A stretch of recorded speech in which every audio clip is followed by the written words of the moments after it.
Historians always like to think that people learn from history, and I think it's very difficult to assume that they do. In Europe's recent past, 1919, 1945 and 1989 are clearly very important years. Most people, I think, if they were asked about them, understand this with the end of the First World War, the end of the Second World War, the end of communism.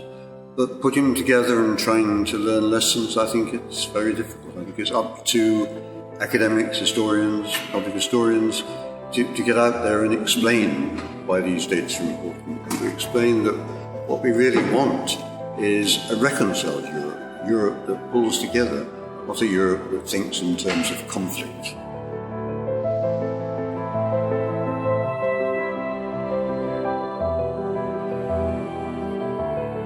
We need a common European remembrance rather than a common European memory. Remembrance is the process, memory is the product. So the idea that there is an ongoing dialogue about what are the significant events over the last 100 years is essential for the construction of Europe, but not identical memories, because that is an impossibility. Remembrance is a right. Everyone has the right to participate in the discussion about those moments that matter, in his view, in her view, in the life of his people, or in the life of Europe as a whole, or in the life of humanity. But no one has the right to say that one memory is better than any other. Remembrance is freedom. Solitary memories are unfreedom.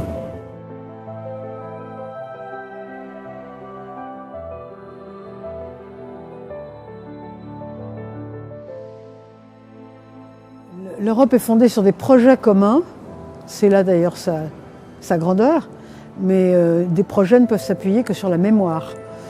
Parce qu'il n'y a pas de projet en l'air, de projet dans le néant, de projet dans la pure imagination. C'est toujours fondé sur quelque chose, sur des principes communs. Donc il y a forcément une mémoire commune, sinon il ne peut pas y avoir de projet commun.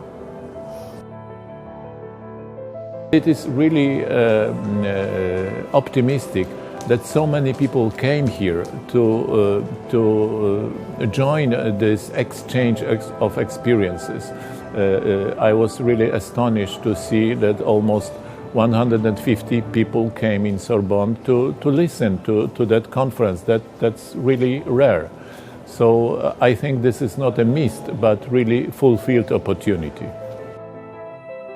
I think this initiative of ENRS is very important because first it is getting together with many disciplines of the social sciences, of the human sciences, so not only historians, also people from museums, art historians, sociologists, politologists. So first, it is a very good gathering from many different disciplines, so that's already one point which I find very, very important.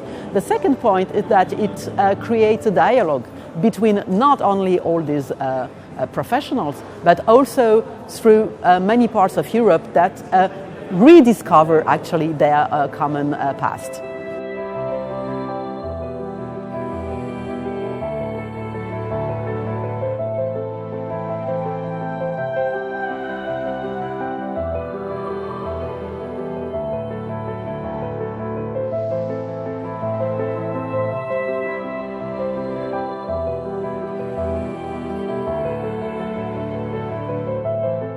What I should say is that it is good that there should be networks all over Europe linking up people together who share a common care for the common past of Europe and possibly for her, if we consider Europe as a lady, for her common future.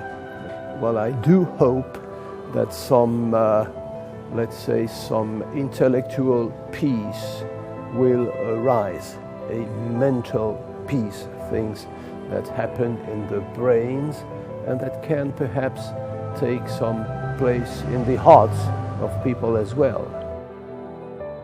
I think it's very important to reflect on the narratives that we remember, and storytelling is not just the memories of certain victors or certain defeats, but also including very personal narratives through the eyes of the people who were there.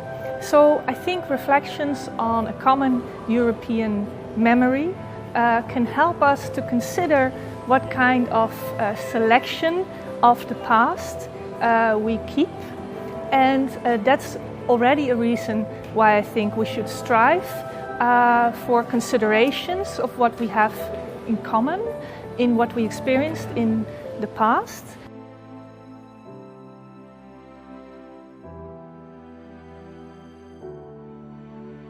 I think we need such initiatives, such fora, such places where we could gather from different parts of Europe, discussing about our common heritage, our remembrance, about our historical experiences. I think that still we have a deficit of such a dialogue and mutual understanding. I'm not sure if we can have the common European memory, but what we really need is the discussion about the common European history, about the history of the European nations, and about the bounds between European nations and Europeans. What we need is an exchange of different visions. That is what we really need.